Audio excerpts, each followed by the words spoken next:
Hey y'all, I'm Elisa, the Scrappy Wife behind ScrappyWife.com, and today's Plan With Me's are all about spring done two different ways. Let's go!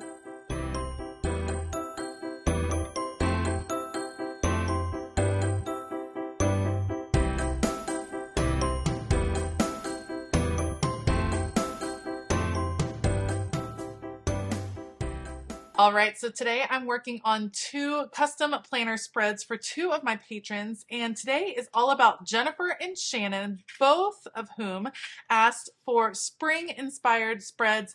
Jennifer uses a dashboard layout, Shannon uses a classic vertical layout, and we're gonna go two different directions. For Jennifer's, we're gonna use these spring florals and spring icons from Plan because, come on, they are so like all of these. I'm here for this. So I'm so excited to use those. And then for Shannon, we're going to go kind of more of a scrapbooking route with a pink fresh collection called Happy Hearts. So I will link everything that I end up using down in the description box below. Otherwise, I'm going to put you all on fast forward. Let's go. All right, so for Jennifer's dashboard style spread, I have grabbed two sticker books. I'm using Spring Florals Volume 2 from Plan, and then also her Spring Icons sticker book. I think that they will mix and match really well. We're going to kind of embrace this set that has the tulips. I have pulled out an extension pack. So this is the Spoonful of Faith extension pack. It does have that pattern that's going up the middle. I think it goes okay though. So we're going to leave the pattern there. There's going to be some other sections that I end up using whiteout with to cover up some different spots. But I'm going to, you can see, I'm trying to decide, am I going to cover up the middle or not? Nope. We're going to go with florals here at the bottom. It's always hard. I feel like putting the first sticker on a spread is probably the hardest. Let me know if you are the same way, because once you get that first sticker on, then you kind of have a direction to go. You have a jumping off point, but until that first sticker is in place, it's like, where do I go? Where do I start? How do I do this? That's how I was feeling. So we're gonna white out that little floral in the corner and then pull up these tulip stickers. Those are so pretty. I thought, let's just do a spring garden. There's nothing that says spring quite like all of the flowers popping up. My kids feel differently because they have really bad allergies, so they are never a fan of when the flowers all pop up in the spring. But I love them, and I'm looking forward to all the flowers coming up, especially to some cherry blossoms starting to come out in the Northern Virginia, Washington, D.C. area. It is probably one of my favorite times of year, just to experience the spring season. Being from Texas, the North Texas area, we often didn't have what I would call your classic spring. We would have winter, it would be cold until it was really hot. And then that's kind of how it felt like. Maybe we would get a week of spring. But in the area that I live in now, I definitely have more of a spring feel, and it's quickly become one of my absolute favorite seasons. All right, so as we are kind of finishing up some of the florals here at the bottom, it had this harsh kind of line where that floral was cut off, and I wanted it to look like it was going all the way across. So I had to do a little sticker surgery, and then we're going to fill in this section with another one of these floral stickers. We'll save this piece that I cut off because I can use that in other places. But now we have a really good start with the bottom of the page and these beautiful florals. Let's start adding some other boxes and things to this page. I feel like this is a little bit of an unexpected color scheme for the spring because of that red. It's not a really bright cherry red, but there is some red brought in, and of course tulips come in red, so that's absolutely perfect to add in. But I think it's an interesting kind of surprising color scheme to work with because so often we do so many pastels in the spring, but this one feels much more vibrant, and of course I'm always here for vibrant. I happen to know Jennifer kind of uses the dashboard part of her planner in all kinds of different ways. She doesn't need all of these lists all the time. I'm actually going to give her several boxes and leave her some lists this time around, so that she can kind of experiment and see what she likes. I think most people that use the dashboard style planner do like changing it up over there. I mean, if you're a list maker, you have different types of lists a lot of weeks. Sometimes you might want to have a grocery list over there. Some weeks that might not be relevant. Some weeks you might be, taking a list of things to do for Easter or whatever the case may be. So I often like changing up what's happening over in this dashboard section, just so that it keeps it fresh and it makes it really functional for you.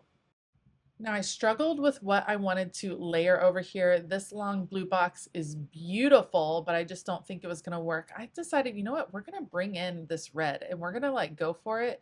I love this ladder look that's on the side. I'm gonna layer these two boxes. You can see, I'm trying to figure out how that's all gonna work.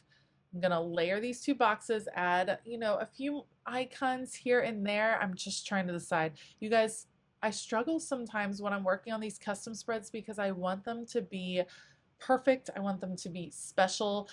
In the end, it's just paper, so I know I shouldn't overthink it too much, but I do like to have these be special spreads for my patrons, so that they can look forward to putting it in their planner each month. So let's cover that up. Got the little bird cage in there. Love how this is coming out. I obviously need to bring some thought to the top of that dashboard side though. So we're gonna bring in a couple of boxes. I don't have the skinny boxes that match these colors. Those didn't come in these sets from Heather Kell, but that's okay. You can use the bigger boxes and sometimes those work out well, especially if you're like me and you have kind of larger handwriting. I have trouble working in some of those smaller boxes at times. So we're going to put the boxes up here and then I'm adding in some washi tape. I'm not sure where this washi tape is from. It's black and white. It has some butterflies to it. It's kind of has this vintagey look, which I thought worked really well with these types of illustrations.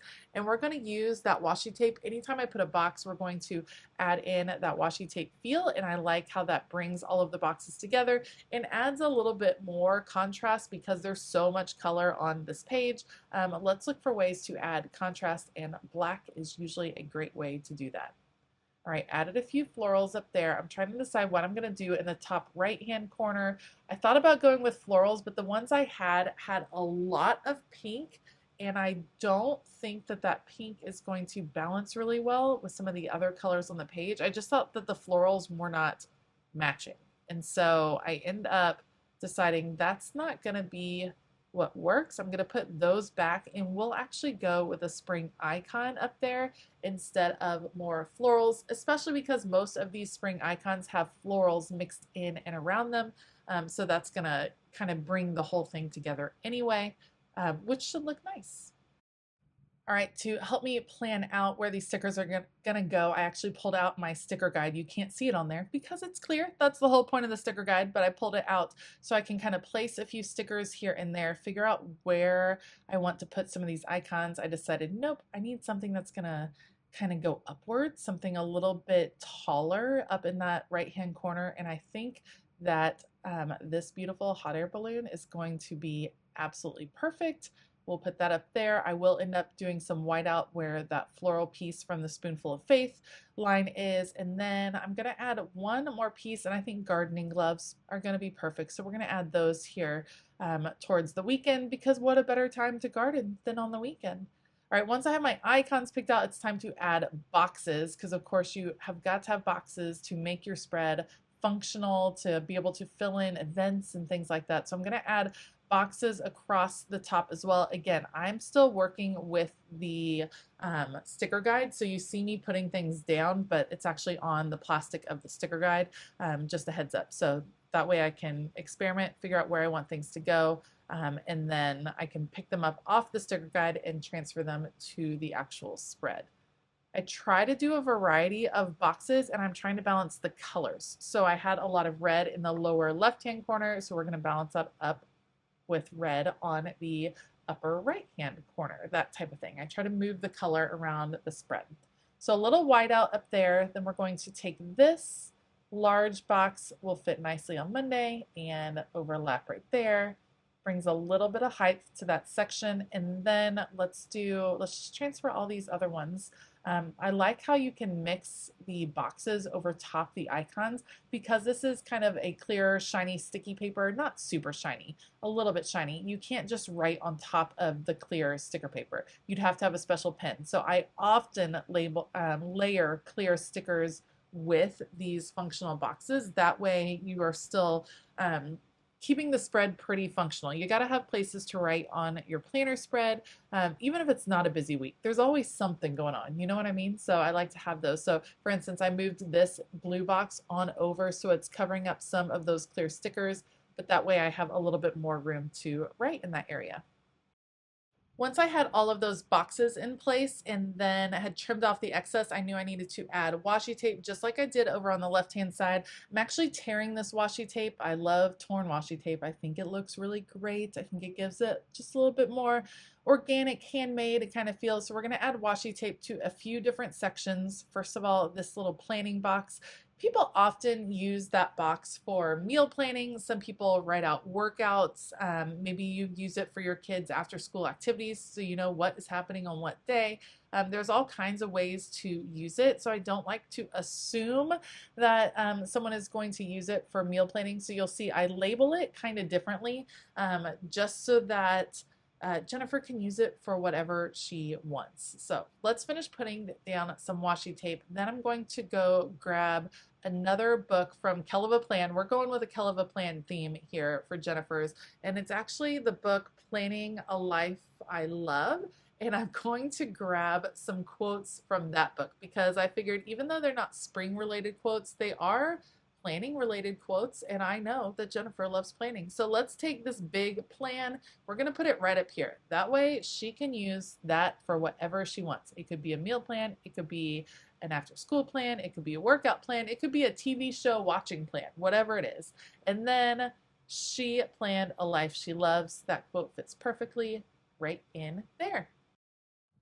All right, so the last thing I'm going to do for this dashboard planner layout in celebration of spring, we're going to add some bullet points because again, I like moving the color around the page. A little bit more blue over on this side will help. And then we're going to add bullet points on a couple more days. Let me know, are you a bullet point person or a checklist person? I kind of go back and forth, and in fact my favorite thing is to use them on the same spread. I know some people have some like definite preferences, so I'd love to hear what you think below. Last piece I have to do, cut the 2 pages apart, use my We Are Memory Keepers disc punch to repunch some of the holes that have gotten covered up, and then we're going to be done. That is Jennifer's spring themed spread. I think it's really bright and vibrant. It definitely feels a bit more vibrant than I would normally do for the spring, and I think the addition of that red is what kind of feels just a little different to me. So Jennifer, I hope you love it. Next up, let's do spring in a different way. All right, now we have Shannon's spread, and Shannon uses a classic vertical layout, and you can see I'm trimming out these boxes. I often pick up planners on clearance because A, I might love the cover and or discs, so I want to use those. And then I can also use the insides, even if I'm not going to redate the whole thing, I can trim out these pieces like you see me doing right here and put them on scrapbook paper, which is one of my favorite ways to create a really super custom kind of special feeling spread within your planner because it'll stand out. It'll stand out in your planner, and I love that feeling. So that's what we're going to do for Shannon here, trimming out those boxes, and then I'm going to pick a couple of pieces of scrapbook paper from this collection from Pink Fresh Studios. This collection is called Happy Hearts, like I said, from Pink Fresh Studios, and it screams spring. It is beautiful light pastels, lots of florals, some beautiful hearts, and so I'm going to pick a couple pages from this. I struggle with where to cut the paper. So anytime you're using a classic sized happy planner, the pages are 7 inches wide and 9¼ inches tall. So when you're using a scrapbook paper piece, especially like this that has a large pattern, you got to kind of figure out where you want that pattern to be on the page. Now I know that I'm going to be putting vertical boxes down on the page, and if I were to just cut this normal, all of the boxes would end up covering up the florals, and it would kind of defeat the purpose. So I want to cut my page in a way, you can see I'm like, oh, well, that's not going to work. I want to cut my page in a way where I'm still going to see these gorgeous florals being featured on the page, even with the boxes going on the page. And then this one's a little bit more straightforward. You just got to decide, do you want more of the dark pink or more of the light pink, and kind of work from there. So that's what I'm doing, cutting down these pages, and then we will put them together, punch them. It's a great way to make a big impact. Truthfully, if you have a bunch of scrapbook paper in your stash, you could do something like this, and you really don't need that many stickers. You could do something like this, add a few boxes and call it a day, and it would still be a pretty impactful spread actually. So keep that in mind, especially if you have a bunch of paper in your stash that you're wanting to use in a more creative way. Putting it in your planner and creating backgrounds with it might be a super fun way to include that gorgeous paper in something that you're seeing on a daily basis. Because I really liked that floral design, I wanted it to continue over onto the right side, so I just layer those two pages together. I do end up tearing down one side. I love the torn look. I'm just gonna stick with it as long as I like it. It's gonna be in there. I had to get a little aggressive with that hole punch, but eventually got all the holes punched, and now I have kind of the two bases ready to go. I just need to add the boxes on the top. So I'm gonna pull those out, move some of this extra paper out of the way. I was telling my patrons the other night in a Zoom call, the messiest my room gets is when I'm doing custom spreads. Probably unboxings. When I'm doing a full-on unboxing, that might be pretty messy too, but especially custom spreads, because I'm pulling stuff from all over my craft room to put these together, and it is quite the sight afterwards. I should start just taking pictures of like post custom spreads so you guys can see what I'm talking about, because it gets a little bit insane, but that's okay. It's fun to get to use all different kinds of stuff in my craft room, so I don't mind it at all. Now the boxes are on, we are kind of ready to get going. So I have these stickers. These are from Agenda 52, and I picked them up at Hobby Lobby. And you guys, I put all these stickers down with this pink on, and spoiler alert, I end up picking them up. I decide I don't want those. I change them out for some gold foil ones later on, but that's okay. They come up pretty easily, so it's not a big deal, but it's okay to change your mind. Just letting you know, it happens to all of us. I have some gorgeous cardstock stickers, which I kind of wanted to be the basis of what I was going to do on this page. Nothing but smiles, perfect up there. So we're going to use those, and then a combination of some of these paper pieces as well.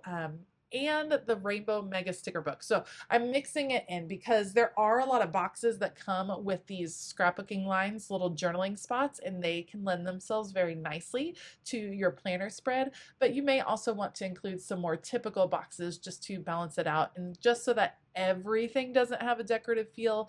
You might just need a little bit more function every now and then. So you'll see me mix in the Rainbow Mega Sticker Book here in just a bit. There were also several images that were these embroidery hoops that were already done, and I thought that would be kind of a cool theme on the page. So you'll see those pop up several times, along with just some of these circle stickers that are on the page, like in the upper left-hand corner. But aren't those so sweet? Like a little display of embroidery hoops, I think is a beautiful display, especially in springtime. I think that's a lot of fun. I actually have embroidery hoops in my craft studio that display all of my buttons, like the special buttons and pins and things like that that I've gotten from different companies. I use embroidery hoops to display those. All right, I'm getting to where I like the decorative pieces, but I want to bring in function. So I'm going to add in some of these vertical boxes again from that Mega Sticker Book. And then that is also when I decide I really don't want the pink highlight of the names up the top, mainly because a couple of the boxes that I want to use have gold foil. There's no gold foil anywhere else on the page, and so let's bring it in with the days of the week. So like how it's coming, but I'm like, oh, I really want to put this up here, and then this pink clashes, and then there's no gold foil, and I will just solve my own problem by changing it up. Ta-da! Let's pull all of these off and then change it out. I do save them, and actually they were still pretty sticky, so I do think I will be able to use them eventually. But we're going to just replace them with gold foil in a beautiful handwriting. It kind of lightens it up. I wasn't really using any of the like brighter magenta colors. So if all the pinks were softer, this one is definitely pastel. Jennifer's, like I said, way more vibrant, a little brighter. This one is softer. So I wanted to get the different feel foil, and I really wanted to capture that, and I think the gold foil does that well. And then all Shannon has to do when she decides what week she wants to use this is pop it in and then add in some dates at the top, and she'll be ready to go. Now, as I was looking through the sticker book to find some more functional stickers, I came across the checklist stickers. And I'm not going to lie, I love good checklists, and I love that there were enough checklists to kind of create a little rainbow feel. So that's what I did. We're going to go with rainbow checklists across the page in all of these really soft colors. Now, I do end up picking one of the more vibrant pinks. We are going to bring that in just a little bit just so I could kind of complete the rainbow feel of this spread. I feel like this is going to be super functional for Shannon. Shannon, there's so many checklists for you, and a lot of times I fill up Shannon's spread with all of the beautiful decor, but this one is going to be like, maybe this would be a good like spring cleaning week because there's lots of checklists to do all of the different things. So just keep that in mind when you're deciding what week you want to do. So we'll do checklists all the way across because I was able to find all the different colors. It's not a vibrant pink. It's just a little bit brighter than the really soft pink, and that's okay. We're going to cover it up partly because we're going to add another embroidery hoop. Yay. And then I thought these words were adorable. It looks like cross-stitched words. So this one says awesome. That will be down in the corner. And then there was another one within the paper pieces for this set that says sunshine, which is absolutely perfect for spring as well. And I know Shannon is like covered in snow as we speak. I know she's had so much snow, so I feel like hopefully with this spread will come some spring weather and some sunshine and some thawing, and that you will be able to start celebrating all things spring, Shannon. That's my hope for you for sure. All right, last but not least, we have a few other places where I need to fill in some pieces. Let's add a couple of boxes up top. I'm trying to see, that paper piece is just too big. It's not gonna work. We're gonna put this light blue up here to bring that. I just gotta put it underneath where the Saturday kind of hangs down. We'll layer a box over there. Once I get the boxes, the last boxes on the page, I will come back with a little bit more decor. Towards the end of working on a spread, I kind of go back and forth, function, decor, just making sure it's all balanced and where I want it. So we'll get those last few little pieces in place, and then Shannon's kind of pastel spring spread will be complete. I love seasonal spreads. I love celebrating a new season, and I love trying it in different ways. So I hope you enjoyed kind of seeing my take on two different ways to celebrate spring in your planner. Let me know which one you liked best. Did you like Jennifer's more vibrant one? Did you like the softer pastel one for Shannon? Let me know in the comments down below. If you like this video, please give it a thumbs up. Consider hitting that subscribe button as well as the bell notification button. I will link all of the supplies that I use down below. Heads up, those are affiliate links. It doesn't cost you any more to shop affiliate links, but it does help me out a whole lot. So thank you in advance for shopping those. I want to give a huge shout out to all of my Patreon members. We are just a crazy fun bunch over there. And I think you would love it if you came and checked it out. So if you want to find out more about Patreon, make sure to follow the link down in the description box below. All right, I hope that you have a fabulous day. And as always, keep it creative.